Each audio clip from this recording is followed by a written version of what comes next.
istihdam ediyor. Allah riayet ediyor. Mesela Allah vekaleti altında yürüyor. Çünkü öyle başımızdan aşkın şeyler oluyor ki onun inayetiyle. Dün de geçti, bizden çok akıllı, çok becerikli, çok tecrübeli, çok profesyonel insanlar sizin yürüdüğünüz bu yolda takılıp yollarda kalıyorlar. Ellerinde çok geniş imkanlar olduğu halde bütün rekabet güçleriyle hareket ettikleri halde bir yere varamıyorlar. Biz o mevzuda ne bir mumaresemiz var, ne profesyonelliğimiz var, ne de böyle işte onlar kadar rahatız. Ama Allah'ın inayetiyle Cenab-ı Hak öyle şeyler lütfediyor ki. Şimdi bu lütufların inkıtağına sebebiyet verecek belli şeyler olabilir. Sebebiyet verecek. Bunlardan bir tanesi dün de biraz sizin sorunuza binen bizim ihtilaflarımız, iftiraklarımız, enaniyetlerimizi öne çıkarma, bazı şeyleri kendimize bağlama gibi şirkler olabilir yani. Allah inayetini keser. Kalbiyle, ruhuyla, hissiyle, letaifiyle cedid olan yeni bir nesle emaneti devreder. Çünkü onun nezdinde emanette emin olmak çok önemlidir. Hazreti Pir de bir duasını bu sözlerle noktalıyor. Allah emanetini alacağına kadar bizi emanette emin kılsın diyor. Çok önemli. Bu sadece ruh emaneti değil yani. Üzerimizde İslam emaneti.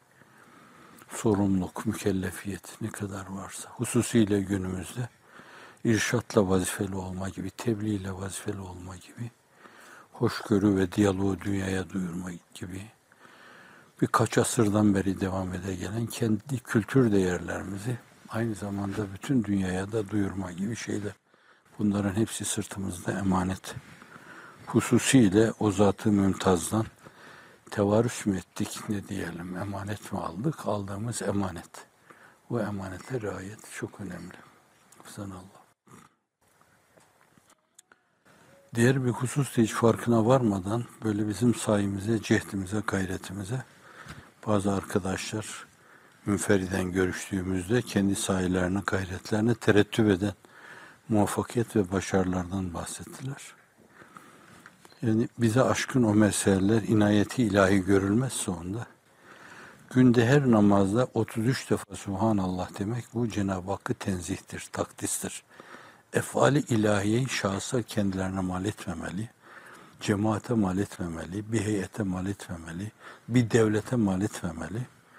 Evet, şarta adip planında onların o mevzuda bir cehdi, bir gayreti, la kalbi niyeti, Kader Risalesindeki ifadeyle meyelandaki tasarrufu bunu kabul edelim de. Fakat oncacık bir şeye bu kocaman böyle neticeler ve sonuçların terettüp etmesi belli ki bu sebebin neticesi değil yani.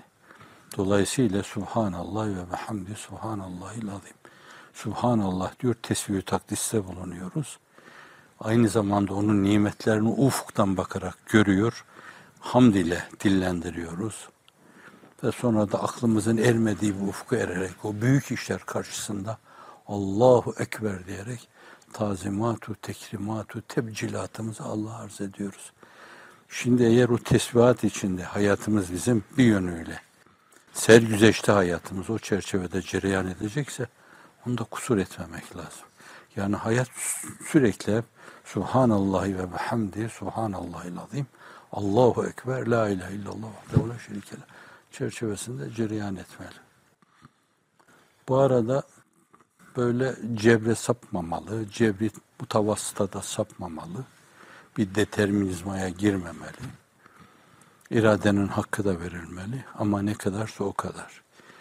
Allah'ın kevni mekanları böyle eviren, çeviren o müthiş iradesi, o müthiş kudreti, o müthiş ilmi karşısında deryada damla işte o kadar. Ama damlaya Allah Celle Celaluhu deryalar lütfediyor. Ne var ki insan başta damla olduğunu kabul etmesi lazım ki deryaya ulaşabilsin. Zerre olmasını yine Hazreti mülahazası zerre olmasını kabul etmesi lazım ki güneşlere ulaşabilsin. hiç ender, hiç olduğunu tescil etmesi lazım ki her şey olabilsin. İnsan kendisini hiçbir şey görmeyince Allah'ın izniyle her şey olur. Kendini her şey görünce de hiçbir şey olur. Hiçbir şey. İltafi ilahi karşısında zannediyorum bu zaviyeden durumumuzu gözden geçirmemiz lazım. Büyük iddialardan sakınmak lazım. Allah'ın ihsanları, lütuflarını görmezlikten gelmemeli. Hamdü senada kusur etmemeli. Ama hani onları biz yapıyoruz diye de el alem maşallah, barekallah, neler yaptınız neler filan, yapılan şeylerden memnun mesrur olmamalı, sevinmemeli. Allah'a binlerce hamdü sena olsun. Allah daha başkalarına da lütfeylesin. Çünkü meziyetlerle sevilme münafık sıfatıdır. Evet, hamd etme başka bir meseledir. Arz ettim ben onu. Arka planındaki onun elini, yedi kudretini, yedi inayetini görmek, hamdolsun demek. Kendine bakan yanıyla gelince ona, işte dünkü mülaza yine, güzellik hilata ait, cübbeye ait, atlasa ait, o da ona ait. Dolayısıyla güzellik onun. Ariyedir bende, ariyedir bizde. İstidradi bir haşiye düşülecek husus da şudur, aidiyet mülazası. Öteden beri. O da işte falan talebeleriz, filan talebeleriz gibi böyle bir şey. O talebeliğe mahsus şey hakikaten rantablo olarak değerlendirilmeli, doğru. O zat gibi halisane hareket edilmeli. Bir yönüyle dünyanın rengini, desenini değiştirme azmi kararlı içinde olmalı insanlar ama.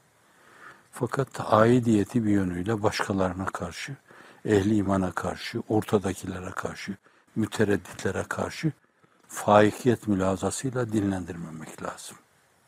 Bu Allah'ın hoşuna gitmez. Bu başkalarını da rahatsız eder. Size karşı yeni yeni cephelerin oluşmasına sebebiyet verir. Bu da tehlikeli bir şeydir. Allah'ın hoşuna gitmediğinden Allah inayetini keser. Başkalarının hoşuna gitmediğinden onlar engel teşkil ederler size. Hissi rekabetle hareket ederler. Oysa ki din adına, diyanet adına kim nasıl hizmet ediyorsa onu alkışlamak lazım.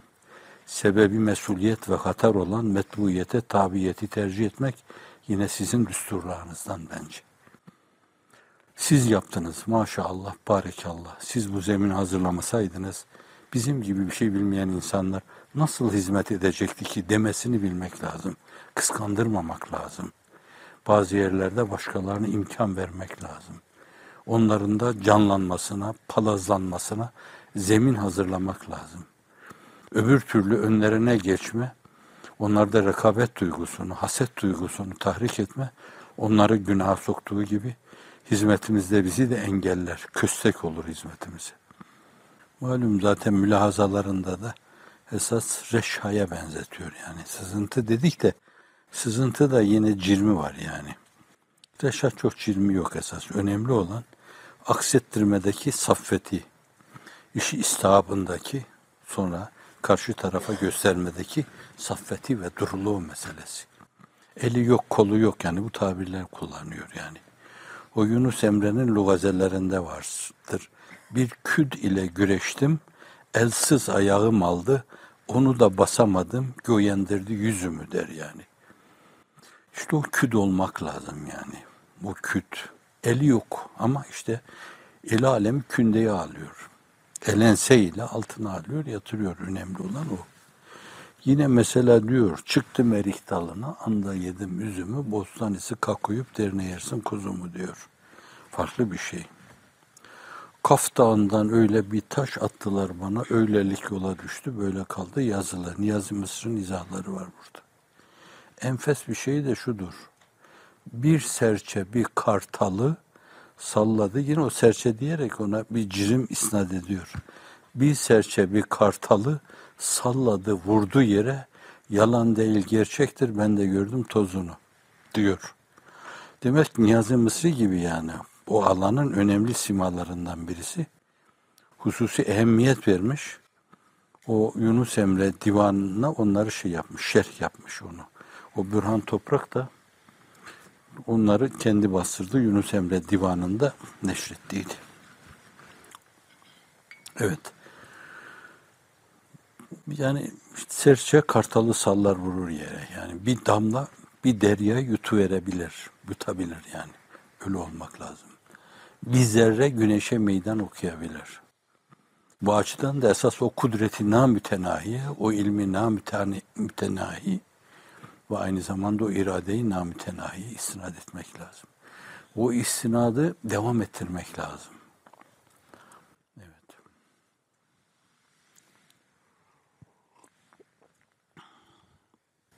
Aidiyettir son. Aidiyet de tehlikeli bir şey. Hareket için tehlikeli hususlardan bir tanesi.